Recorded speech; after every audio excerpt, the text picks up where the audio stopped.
Scott and the two jerks. Oh, hey there. And Todd. Hello. So tonight we're going to we don't really have a lot of news other than the fact that Australia is once again in the news for wildfires. At first, I thought I read this as being a small wildfire in Australians. It's actually sorry about it. It's 17,000 hectares already. It's only spreading so it's an version of Australia. Victoria State, which I believe is near Marshall. Yeah, 17,000 hectares, 650 firefighters are working on that fire already, and it's only spring for them. So they're probably going to be in for it again this year, by all accounts. Yeah, sorry. Yeah, it's like our spring. Like things are kicking off fast and early. You know, everybody's always talking about climate change, and it's definitely a thing. Like you look at how hot and dry it is. You know, and their small fires, like you said, Scott, are massive fires in our world. In such a different environment. So interesting to see how the season unfolds. We'll have to keep in touch with Mr. Marshall Bass. Yeah, so I guess moving on to this last week. Not a lot of calls on our part. Ran the new engine a few times. I've been every opportunity I can get. I've been trying to run the Q siren, even for routine calls. So give a little tap, a little. Just check the siren. But yeah, nothing big. But we did do some training. Todd, why don't you talk about your training first? Yeah, so we did a couple things. So we did an ESM1 course. It was an emergency management course through the Justice Institute. So that's a 5-day course, 4 days, and then your 5th day is your practical exams, your tabletop, and then we did written as well. And you know, I've said it before, it is a awesome course to do. It's very informative, a lot of information and refreshers on building construction, fuel loads, fire types, and then just strategies and tactics. Lots on reading smoke, super important, on like your vent limited fires, your self-venting fires, and strategies and tactics for different floors and locations where they are, and just playing with little trucks and hoses. You seem to do it every 6 months, so I guess it's a pretty good course. Every time we talk, you're doing the ESM course. Well, we definitely practice in-house, a lot of it on our own tabletops, but this was the Pro Board certified course for a bunch of people that we wanted to get that check marks in your resume for. So, but again, it's a really good course. Typical JI exam, bunch of bullshit on it. Yeah, there's a lot of good questions, but there's a lot of BS questions too. And it's just the way it is. Like I've written tons of those exams for medical stuff and things like that. And they legit tell you like, hey, here's a piece of paper. You see questions that don't make sense or shouldn't be on this, write it down. And sure enough, you have to write it down. So it'd be nice if they streamline that a little bit and clean it up a bit, because it's kind of frustrating when you're on a timed exam and you're reading a question and looking around the room like, anybody ever heard of this before? Because this should not be in the ESM course. But anyways, yeah, awesome course. If you haven't done it, take it. And if you have done it, keep the training up on it. It's fun. Strategies and tactics. It's super important. Accountability, right? Then what did we do? We went to Penticton. We went and did some live fire stuff. A smaller group this year, but it went really well. So we broke into 4 groups. My group, I had 2 newer firefighters with regards to going into live fire. And we just did our first grade kind of fire attack, first floor, vent limited fire, so door control, really preached, you know, the wall sealing, wall water applications, hose handling, moving in that door quickly so you can close that door, so we're not letting a whole bunch of oxygen in to feed that fire, reading those smoke conditions to see if it's a go or no-go situation, or if you need to find a different strategy, like maybe some transitional attack somewhere if you need to break a window and put some water application in prior to entry. So again, just really honing those skills and making that push to that fire, and then do it using your reach stream in the fire, and then hydraulically venting. slow and steady. It's just working on comms, working on technique, getting people really dialed for it. And it's funny, like a bunch of the other groups, pretty seasoned guys that went through it, but everybody is so excited to get in and just start ripping through the stuff. You start making little mistakes. So talking to everybody when we have our debrief, when we come out, slow it down and hit all those benchmarks. And then we did the above grade as well, second floor fire, and then below grade. The below grade is always a fun one because at the end of the day, it's smoking hot. You're pushing in. You can't see a whole lot. It's pretty dark, pretty smoky. And then in our group, we had a little bit too much water application by the stairwell and down below. So the chief and I, we were getting a little clam baked up top there. So I had to kind of shout, "Hey, stop the water application, please. Let's regroup at the bottom of the stairs." A little teaching moment there. And then they hit the fire and knock it down. But it goes to show you, it just builds that confidence in the gear and the heat. People feel the heat. They know what's hot and what's safe hot, right? And yeah, it's live fire, man. It's fun. Yeah, and I guess on the same note, we also had our first live run of the year. So kind of touching on the training that we did in the last couple weeks, which is building search. Asked you to do a scenario for us, a quick scenario. Weren't sure how many guys were going to get. Middle of hunting season, middle of vineyard season, I guess. Is that season? Fall harvest. So it was kind of, we weren't sure, and we actually ended up with a pretty good crew by the end. But it was a nice, quick scenario, and then we actually had time to spare, and we decided that. So why don't you explain your scenario, Philip? Yeah, so we've been working on building search the last couple of weeks, which was really good. Grant was lead, getting us all dialed up for the past 2 weeks there. So we thought, what better way to kind of cap off that sort of training than lighting up the burn building. We've been using our battle fodder, which is wicked for multiple rotations through. You're not getting baked with smoke and heat from live fire, so you can get through the skill set and do a quick reset. But it is nice to cap that off with the actual live fire. Just adds that extra set of realism to it. And like Todd says, live fire is sweet. And you definitely get a lot more buy-in when you're doing it live, when there's this is a true IDLH environment now, rather than just simulated smoke, which, I'm sure it's not as bad as vaping, but it's kind of the same idea. So, could you breathe it? Sure. We did all of our training on BA, but yeah, so the scenario is basically everything that we've been doing the past 2 weeks. The crews arrived.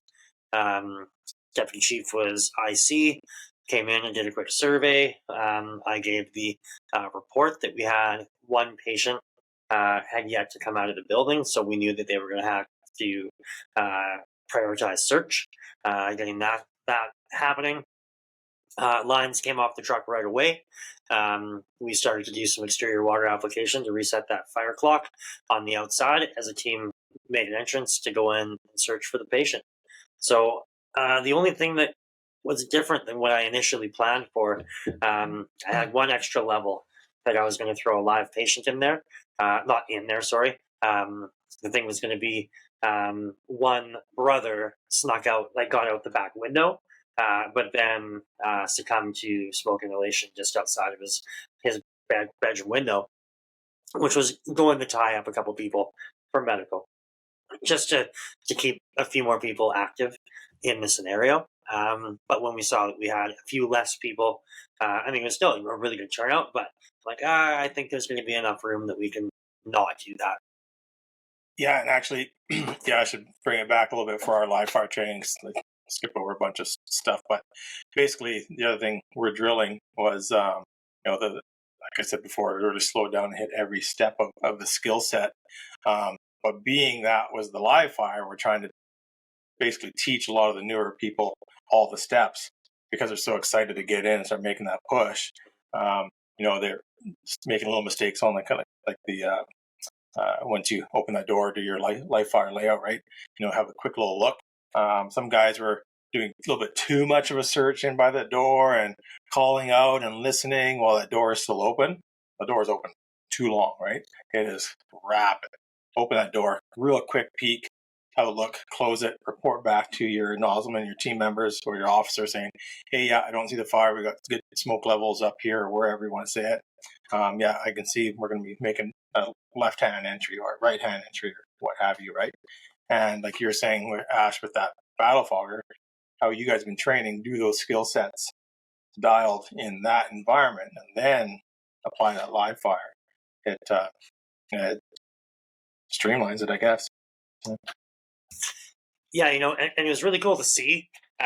So being a part of the 1 week's rotation through, we started out first group in, we were down low, simulating heavy heat, and then the next 2 rotations through were heavy smoke, but we were away from the fire, so you couldn't walk. Like, it was smoke filled, visibility was next to 0, but you weren't close to the heat. So then you could be upright. Because again, when you simulate heavy heat with all of your training, when it comes live, you're going to open that front door and there's smoke in there. There is fire somewhere, and you're going to go in the room on your knees. And it's not hot. Like, it's hot somewhere, but it's not hot here.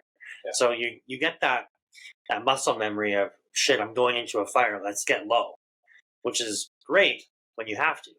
But why exert all that extra energy when you're nowhere near the heat? If you can walk, like, if the visibility isn't better here versus here, well, why should you be crouched down? Why should you be kneeling, right?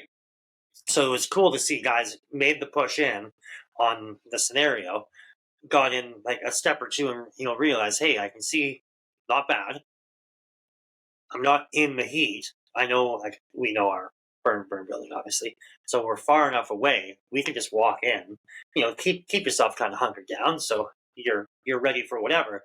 But like, it was so rapid, knowing the scenario, like knowing the building, which is nice that ours is modular, so we can change things.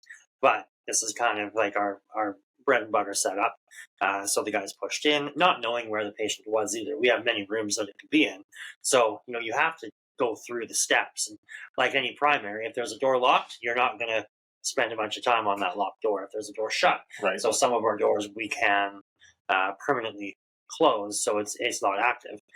So they get to one door, the door's not going to work. Okay, we're going to move on. We're going to go to the next room. Okay, so that door does opens up into a much larger room, and they make the choice: do I push towards the scene of the fire, or do I turn left? And they were actively going left, so they followed the search to the left, and ended up locating the patient pretty quickly. And I know on one of the rotations they actually popped out the bedroom window rather than following back out the hose line to get the patient out.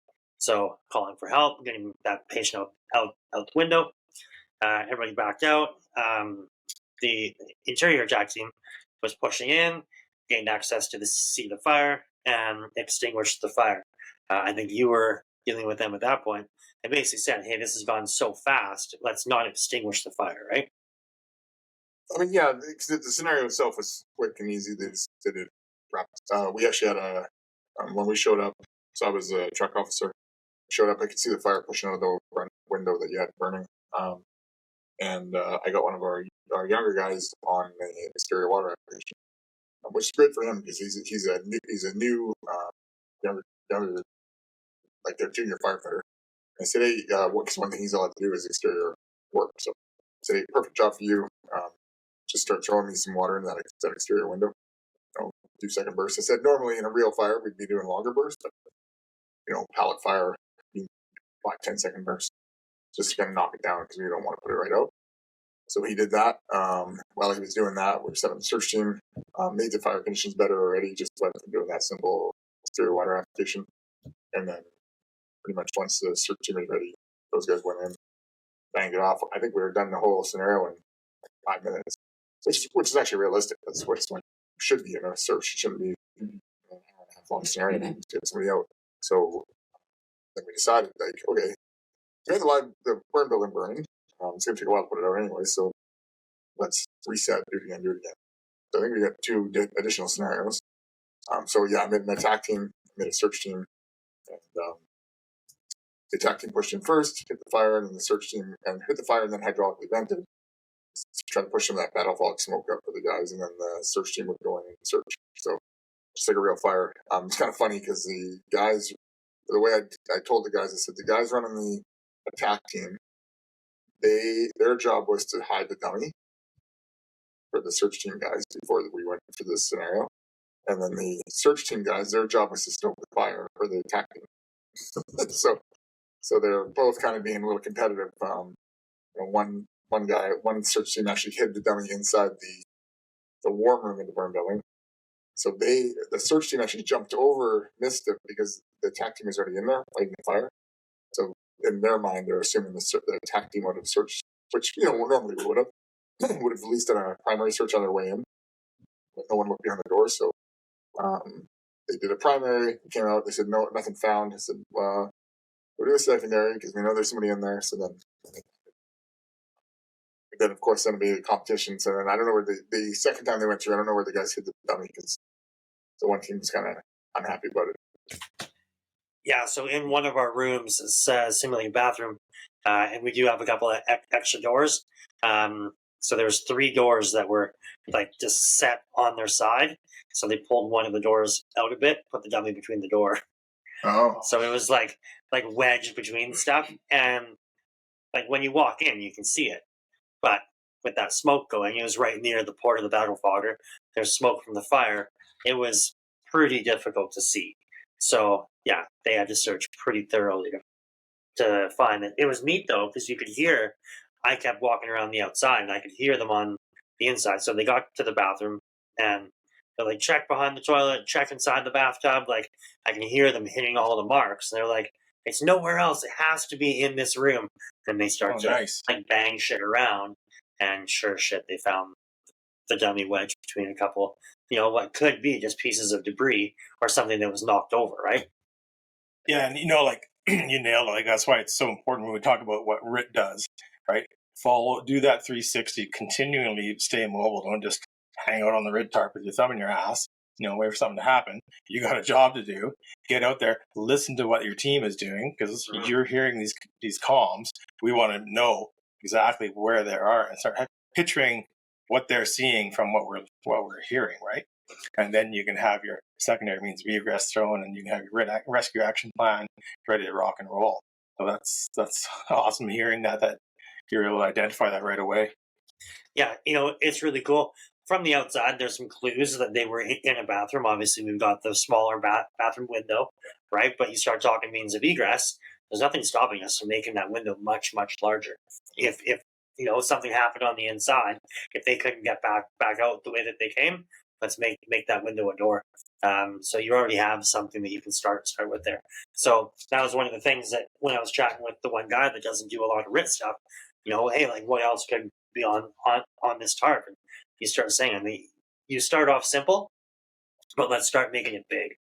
Like, you don't have to put everything here, but let's keep that in our mind that you want to have tools, you want to have saws. You can have, if we've got our second engine, you can have some of our hydraulic tools there for lifting. You want bags, like you want all sorts of shit that you can start to use inside of the building if there is a structural collapse, if you do have to start making a window to a door. So it was really, really healthy to start hearing that. But yeah, those sims went really, really well. Like Scott said, it was maybe from start to finish. I'd say the first one from the DC getting on scene to like being wrapped up was sub 10 minutes.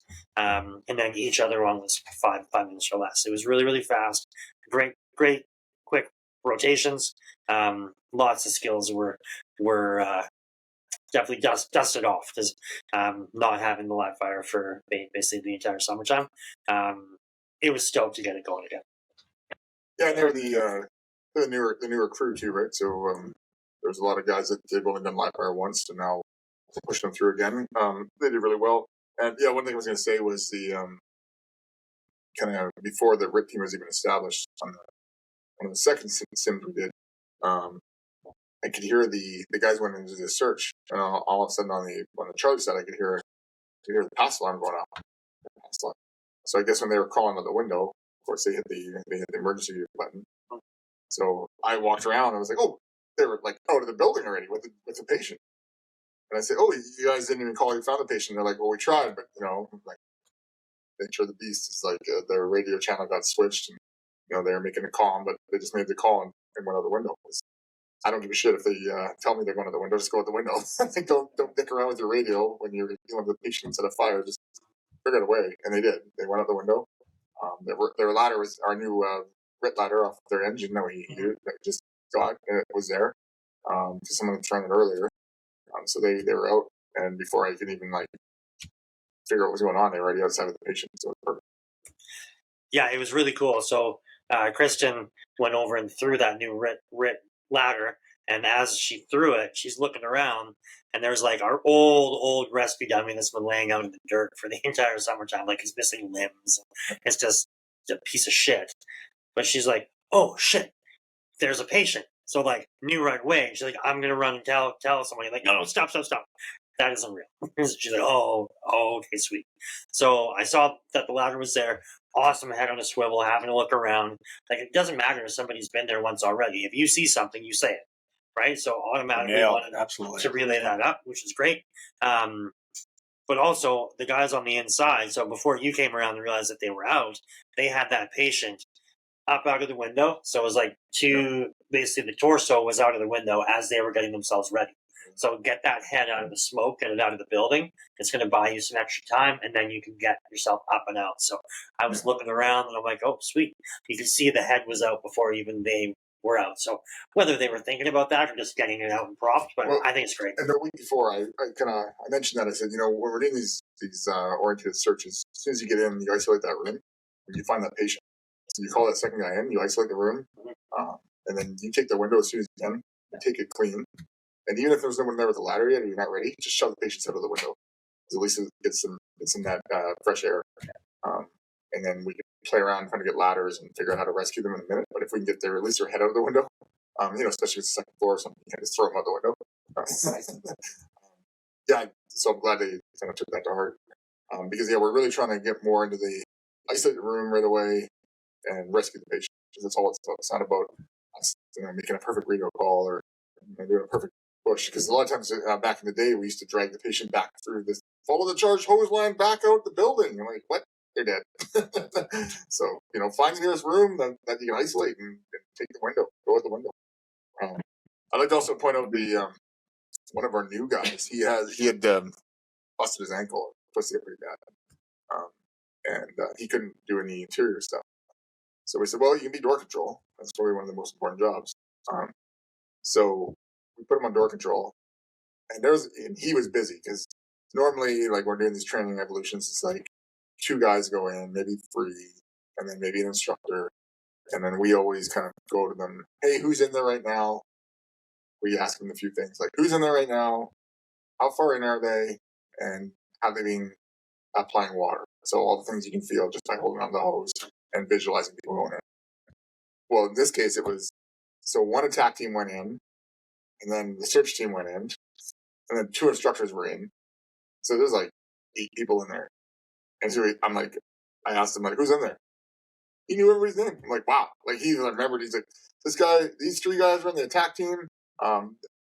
These 3 guys are on the search team.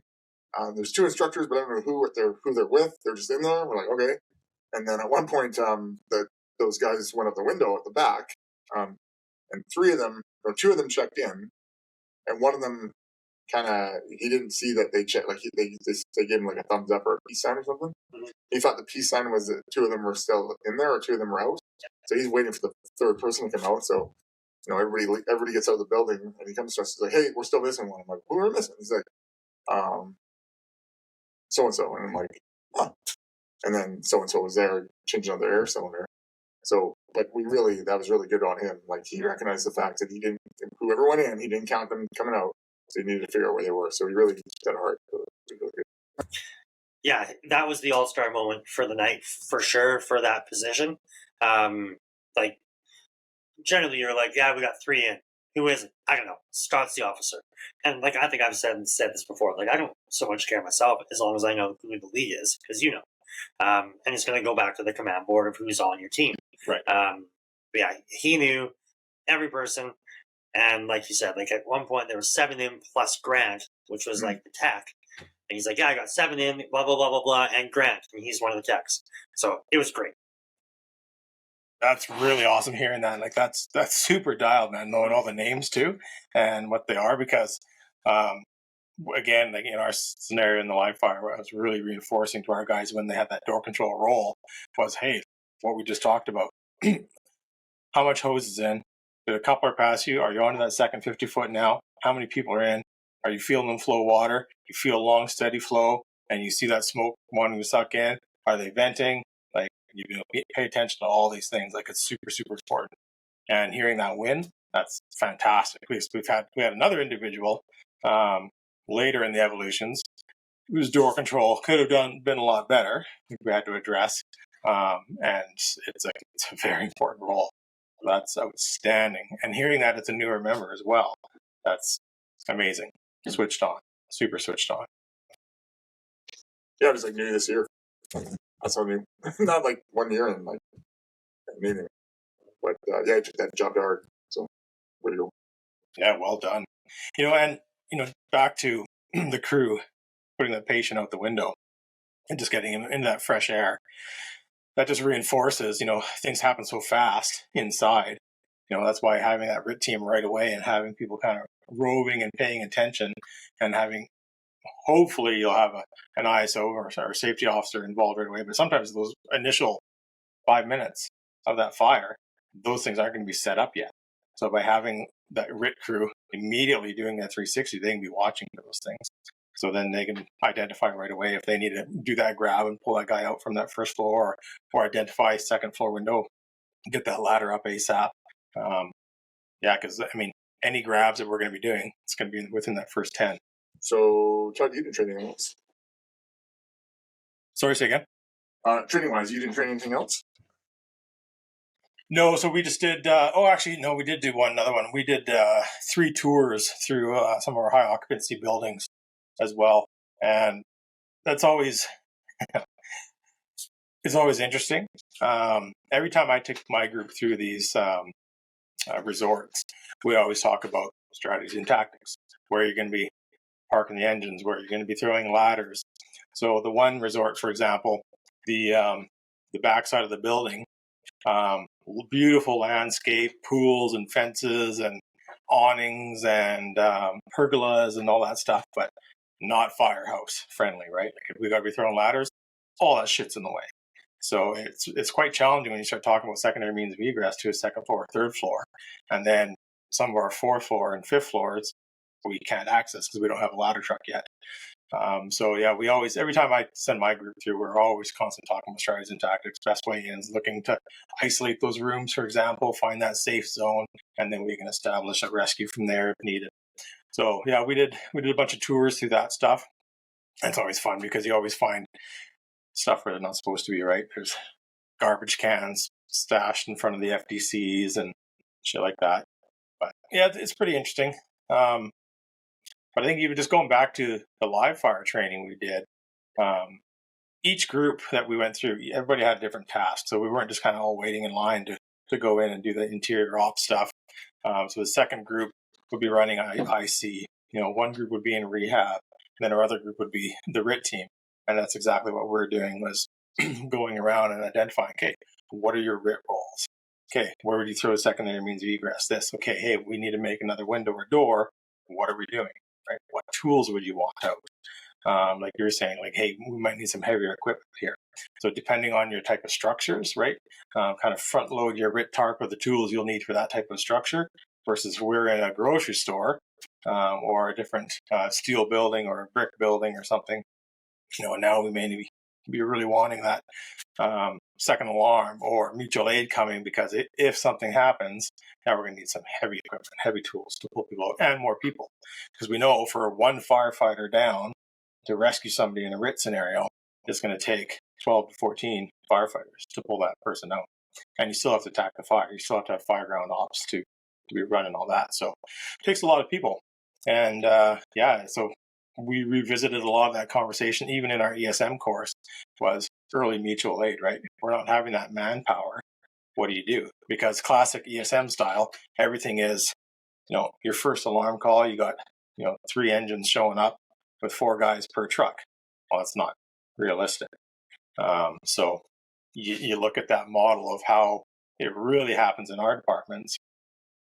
Yeah, we're going to be needing to make that mutual aid call way earlier, and maybe being very specific in what we're going to want.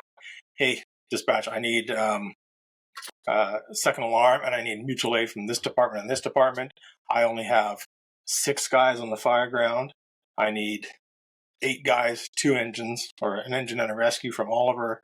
I need this from Karamia. It's like lay it out what you want, kind of like the forestry deployments, right? Like listing what you want specifically. So yeah, it's very similar conversations in all the scenarios we've had, I feel, which is good because we talk about future training and stuff together and common language, right, on how we're training things and what we're doing.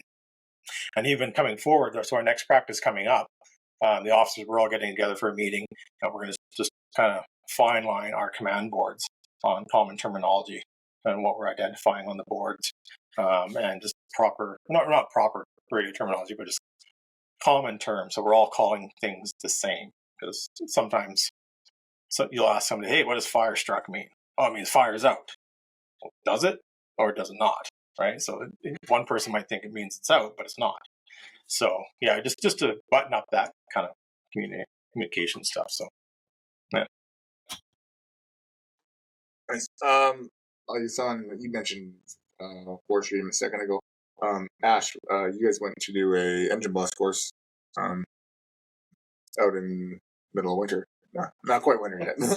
But so engine boss is the course we take before we can go on, before we can be the boss, be the captain of an engine. I don't know why it's called. Why is it called the engine boss? Anyways, before you can be the captain on the truck for a forestry deployment, you need the support suite requires. So, well, not we, the province requires. So, you went through it. Go ahead. Yeah, so it's not quite to the point now where you have to have it. The way that they're running it in is it's going to be a prerequisite for deployments. They basically haven't had the chance to get enough of the training out yet. This course was supposed to be done in the spring, but much like Marshall's getting now, our spring kicked off early and pretty heavy. So actually all of our instructors were tasked out for fires. So our course got kiboshed. It was up in Grand Forks, which is on its way to the Kootenays, and they definitely get onset of winter a lot sooner than we do. And it was held on the same weekend that they held it the previous year, and it snowed last year on that date. And they said the snow never really went away.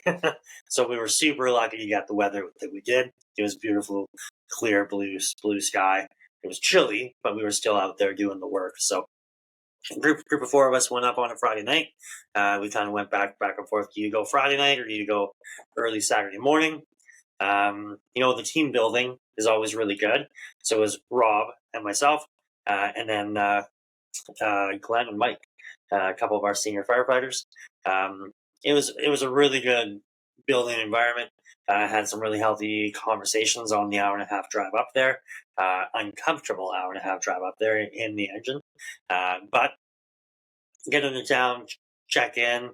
Chief calls me, hey, you want to come and park your engine down by the fire hall? Because kind of worried about people messing up the engine. I'm like, well, it's going to be a bit of a challenge to get from where we're staying to the engine in the morning. So I don't know, we're going to risk it. And luckily nothing happened. But yeah, went out for dinner as a group. Again, really healthy chats about like fire tactics, the fire hall, the future. It's just I can't give credit enough to having those like moments away. Like we used to send guys away for live fire up in Vernon, and like some of it was debauchery, but a lot of it as That's well. what we're talking about. Yeah, a lot of it as well. I think is that team building, and there's a lot of value there as well. So yeah, Saturday morning we all meet up. They broke us into teams, into groups. And like Scott says, it's basically just hammering all of those skill sets to be the officer out on a deployment. There's an 8-hour pre-read and then like a test online that you have to pass before you can go up and do the boots on the ground training. And it just runs you through a bunch of sims, and each person swaps out. There's a truck of 4, and you got one guy that pumps, one engine boss, and then 2 firefighters in the back. And they do a lot of like the triage, the rescue drive-bys, the fire front followings, anchor and hold, and prep and defend. So they're kind of hitting all of the major things that you're going to do out on deployment anyway, but just allowing people to rotate through. So we had a bunch of scenarios. They kind of build it up for the big one at the end. That I was lucky enough to be the last guy to run the engine, or to be the engine boss. So ours was the fire had finally gotten into the structures, so we were starting to get structure loss. We were deployed to this one street. It had already fully consumed one structure. It was heavily involved with the second one, and we were worried about exposure, on and on and on. So got us to go and set up shop. There was people working above us still that were still coming off the mountain, so we didn't have the ability to tap a hydrant. So we were working on having limited water supply at the start of it. And then he comes and asks, "Hey, like, is there any reason why you guys haven't tapped that hydrant?" I'm like, "Well, I can see that there's a crew working there still, and this is their means of egress." And he's like, "Awesome thinking." He says, "Okay, for the purpose of the scenario, let's say they have another way out. Right. Would you take that hydrant?" I'm like, "Yes, absolutely. In this scenario, yes, because we've got heavily involved. Like we need big water now. This isn't like 1.5-inch forestry line. Like we need 2.5s. We need monitors. We got a fully involved structure, a partially involved structure, and we're getting ember transfer like crazy. We had heavy winds in our scenario, so we had our 2.5 running. We had 2.5 for protection. They tasked us with a bush truck crew of 2, which I basically said, rack up your own truck, and we're only going to use ours. I want you guys to be mobile in case something happens. Then you guys can go and task up yours. So I got really good feedback that I like stopped them from flowing water out of their truck because they weren't tied into anything. So we got them topped right up and had them ready, and then just flaked off another one of our lines rather than running theirs. And we basically did the anchor hold at that point. Extinguished as much as we could, and then the rest of the crew, as they freed up their portion of the scenario, came, and we basically held the fire right where we were. So I think what's funny is we didn't spend really any of the time on what I thought was the main focus, and that's like the paperwork side of it. Like that's really what it is. Like for me, like doing your 214s, your GTRs, making sure your G cards are proper, right? And like we kind of just like rushed through it at the very end of the day. He's like, "All right, hand everything in." I'm like, "That's sweet." And I'm like looking at ours, and I'm looking at other guys. I'm like, "Dude, these are dog shit." We would never hand this in, but like just really focused on like the physical, like doing the job, doing like cycling through. And I kind of joked with the crew. I'm like, "Well, I have ran the pump more today than I have in my 10 years being a firefighter." Because yeah, like it was like every stop you're engaging the pump, you're flowing water, you're breaking it down, you're moving, you're engaging the pump. Like probably having a pump like 15 times in a very short span. I'm like, I don't think I've run a pump 15 times since I've been here. This is not something that I really enjoy doing. I mean, I think it's great, but I'd much rather be like in the jump seat now, or like Kev says, the old pointy end of the spear. Like, let's go do some work. I had a thought. I can't remember what it was gone, but it wasn't about you pumping. It was what's going to say. Yeah, what was it? Yeah, I was going to say the paperwork side. I found because I thought the paperwork side was most important, and then I found when I'm actually on deployment, they'll help you through that.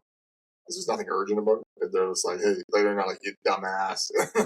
Like they'll be like, "Yeah, hey, you're missing this part, you're missing that part." So they're not as when we first went on deployment, they were pretty strict about it. This last year, I think they realized that people are we're doing all this other stuff. The paperwork and wait. There's no urgency for that, so they help us with the paperwork. But understanding that those terms I found this year was more important. Because there's now it's more trained on it. They're starting to throw it like, hey, prep and defend, anger and hold, do this and do that. And 4 years ago we'd be like, what now? Like we understood what a bump and run was, but we're like, oh, what's the difference between prep and defend and my anchor hold? What's the difference between this? What's the flame front following? What are we? The fire's chasing us? What?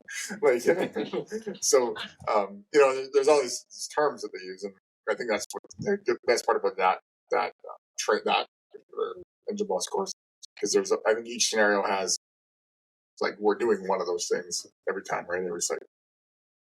Yeah, and like, funny thing again with the paperwork stuff, like, I agree with you. Like, the previous years when we've been involved with forestry, like, we haven't been out on deployment, but we've had some of our own stuff, and you fill out the T cards and the DTRs and everything, and making sure everything's perfect. And then when we went up to West Kelowna and Lake Country this year, we reported the Hall 1 right away.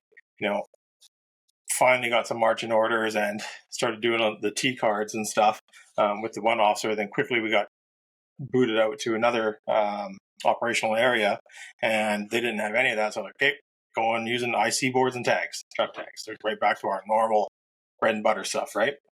And that was like that for 3 operational periods while we were there. Grant was our task force leader for a while as well. Same thing, off of an IC board. And that's what works. Like, we didn't do any of that paperwork until well afterwards to get everything, all your shit sorted out, because we were in the shit. Like, we were, man, I mean, I don't even know how many houses we all saved. That, like, all the companies in our task force, and then we ended up losing 2. But yeah, like, you're working, and it was just strictly, here's our truck tag. This is what we got. Where you go. Yeah, I think that's really important to mention that, like Scott said, and then you just echoed there, it's not as important, if you will, like or not. It's very, very important, because that's accountability.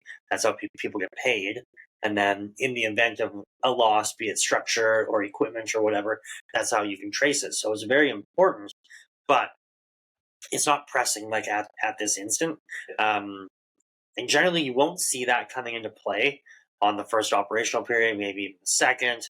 Like, when we look back to Willowbrook here, I'd say, yeah, it was like the 3rd day is when we really started to get those things set up. Like, I know they had a handful, and like we were like tracking what we were doing, but it didn't start to get official until kind of like the end of the 2nd day. Like, forestry was on site, but they didn't, like, there was no SPS or anything on site. It was like there was some forestry firefighters that were like doing their thing, but there was nobody that we were like directly reporting to. Everything was through one of the chiefs, whoever was IC for that operational period. So as things progress, as it starts to go from, okay, we have an event, to, okay, this is going to be a multi-day event with multi operation periods, that's when you start to see all of these, reports and everything start to be utilized. And again, it's a CYA, and it's how you get paid. So, and I think the longer we do this with working with forestry, the more they trust us to, like, just do our thing. Like I said, Todd, like, I think when they first started working with the structure side, they were like, what are these guys doing? They didn't really know our limitations or our skill set, so they're just kind of like, don't do anything unless we tell you to do something.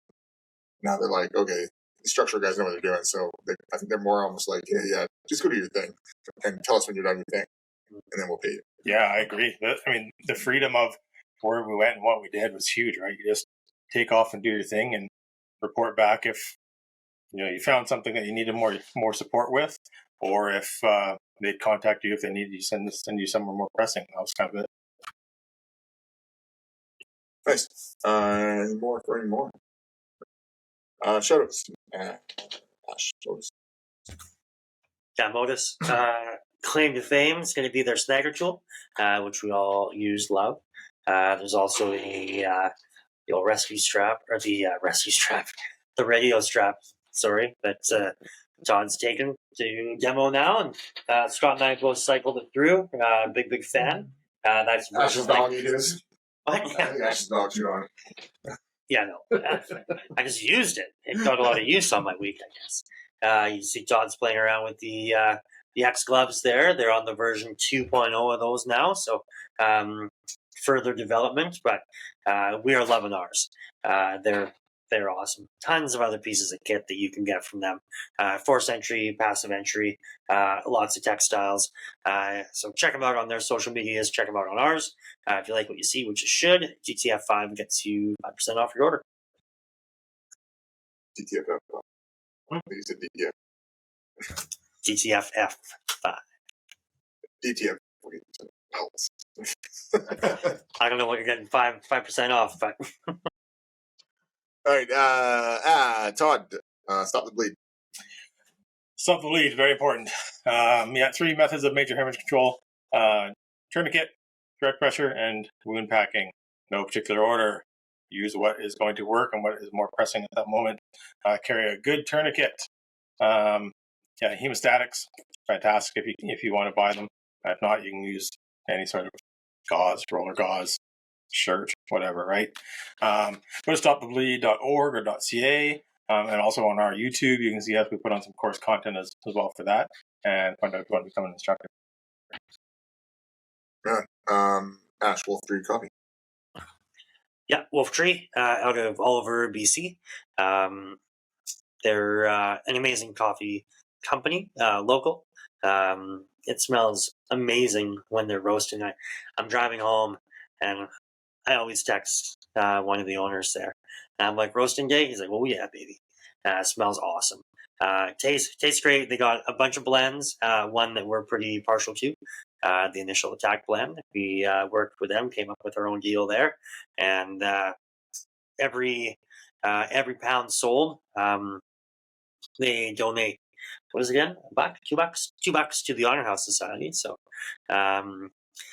love the support there that gives back to the first responder community.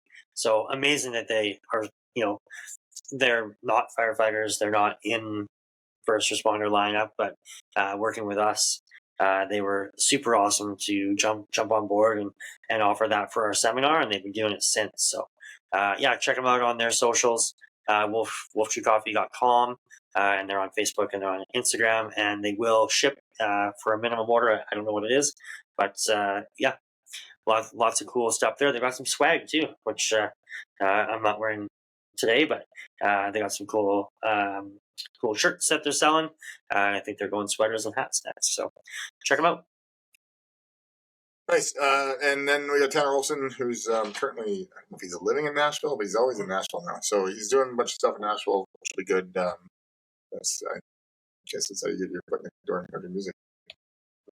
I've heard of Nashville. Yeah, it seems to be pretty big in the country music scene. The old Nashville. Yeah, I've heard of it. Yeah, Nashville. Anyways, check that out on Spotify. They're always dropping tons of new music. So check Tanner Olson Band out on Spotify and anywhere else. Music. Lastly is us. We are also on Spotify, I believe. Yeah, we're on anywhere else you get your podcast. If you're listening to this, you probably found it. We're also on YouTube. We're on Facebook. We're on Instagram. We are on TikTok. We're on X. Are we on X? Yeah. No, we're not. No, we're not. No, not on X. I'm on X. Anyways, we're not on X. And we are not on, what's that other one, Matt? LinkedIn. We're not on there, are we? I think we actually might be on LinkedIn. I think Carl set it up like years ago. We are not active on it, so. You know what we're not on? If you type in ChatGPT, it doesn't know us. Stupid ChatGPT. Anyways, one day it will. That's all I got. Todd, anything else? Of course, we still have some shirts left. So go to our Facebook and the information for our shirts there at the DTFF store will take you to that. And we'd love to sell them and get them out to you guys. Anything else, Todd? No, thank you. Good night. Ash. Thank you. Have a good night. Thanks, everyone. Have a good night. Stay safe and stay EDF.